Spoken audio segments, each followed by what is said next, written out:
आज हम एक नई कविता पढ़ेंगे जिसका नाम है रंग बिरंगी धरती। रंग बिरंगी से कवि का क्या तात्पर्य है?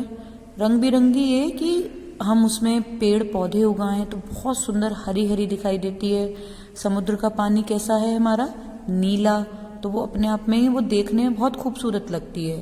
तो वृक्ष और रंग बिरंगे फूल उस पर आ जाएं तो अपने आप में ही बहुत सुंदर लगते हैं। आप जब भी किसी पार्क में जाते हैं तो आप देखते हैं ना, वहाँ पर बहुत सारे फ्लावर्स हैं और बहुत सारे पौधे हैं, तो वो देखने में आंखों को कितना सुंदर लगते हैं। ये सोचिए अगर पूरी धरती पर ऐसा ही हो जाए तो कितनी सुंदर लगेगी। तो एक छोटी सी कविता आज ऐसी है, उसको हम पढ़ें।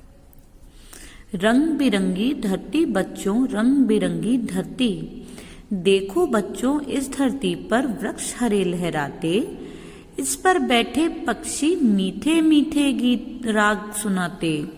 यानी कि जो धरती है वो रंग बिरंगी है और इस पर जो वृक्ष हैं वो लहरा रहे हैं। मतलब जब हवा चलती है तो पेड़ हिलते हैं ना, पत्ते हिलते हैं उनके।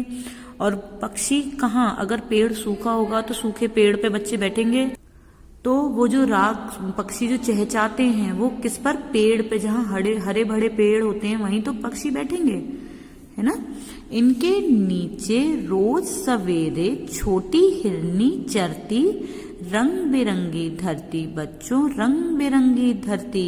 यानी कि जो हिरन होते हैं, छोटी छोटी हिरनियां, वो क्या करती हैं? वो रोज सुबह को हरी हरी घास, पेड़ पौधे, छोटे छोटे से फूल, उनको चरती हैं। चरने का मतलब क्या होता है? खाना।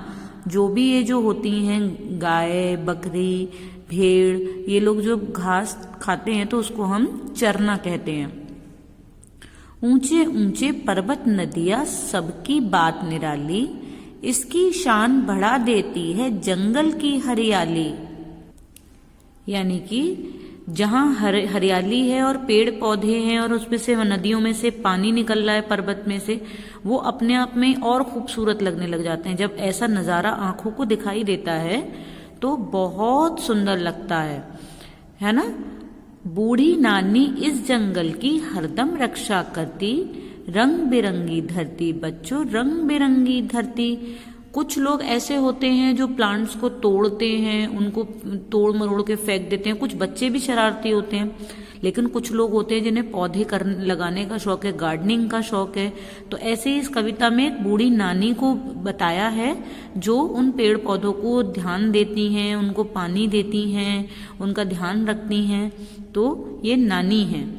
जंगल का धरती से बच्चों बड़ा पुराना नाता, बाघ सिंह गैंडे हाथी को सारा जंगल भाता। अब आप ये बताइए, यदि जंगल नष्ट कर दिए जाएं, पेड़ पौधे नहीं रहें, पूरा जंगल उजाड़ हो जाए, तो क्या उसमें जानवर रह पाएंगे? नहीं। जानवर कैसे रहते हैं? जहाँ पर पेड़ पौधे हों। कुछ जानवर शाकाहारी होते हैं, कुछ मांसाहारी होते हैं, तो वो कैसे रहेंगे? वो जब जंगल अच्छा होगा, घना होगा, हरे पेड़ पौधे होंगे, तो वो अपना जीवन यापन अच्छे से कर सकेंगे। पानी और हवा जंगल की सबकी पीड़ा हरनी, रंग बिरंगी धरती बच्चों, रंग बिरंगी धरती। यदि आप ये सोचिए, जीवन में हमारे पानी नहीं हो और हवा नहीं हो तो क्या हम जीवित रह पाएंगे? पानी के बिना तो हम कल्पना, मनुष्य क्या जानवर भी, कोई भी कल्पना नहीं कर सकता, कोई नहीं सोच सकता कि इसके बिना हम रह पाएंगे। हवा नहीं होगी तो हम क्या सांस ले पाएंगे? तो इसके बिना तो जीवन है ही नहीं। तो ये हमारे लिए जीवन दान देती हैं हमें, है ना। भगवान की तरफ से कितना खूबसूरत तोहफा है ये हमारे लिए, पानी, हवा, ये सब चीजें। हरे भरे लहराने वाले जंगल को मत काटो, मार जंगली जीवों को तुम मौत न सबको बांटो। यानी कि जहाँ पर अब ये पेड़ जो कटते हैं, बहुत सारे पेड़ कट जाते हैं और अच्छी अच्छी इमारतें, बड़ी बड़ी इमारतें बन जाती हैं, लेकिन उससे क्या नुकसान होता है? बारिश का जो एक समय होता है वो बदल जाता है, ऋतुएं अपना समय बदल देती हैं। क्यों? जो ग्लोबल वार्मिंग होती है, ये सूर्य की जो किरणें पड़ती हैं, तो ये जो मनुष्य नष्ट कर रहे हैं उससे क्या होता है? जीव जंतु को भी परेशानी होती है और फिर मौसम की जो मार होती है वो हम लोगों को झेलनी पड़ती है।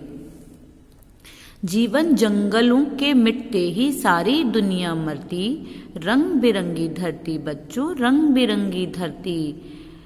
जंगल जो जीवन के हैं, जो हमारा जीवन जंगल है, उसको अगर मिटा देंगे तो जानवर शहर की तरफ भागेंगे, वहाँ पर कुछ होगा, वहाँ पर बहुत बड़े बड़े हादसे होंगे, फिर उन जानवरों को मारा जाएगा। तो फिर ऐसे क्या होगा, धीरे धीरे एक समय आएगा जब दुनिया नष्ट होने लगेगी।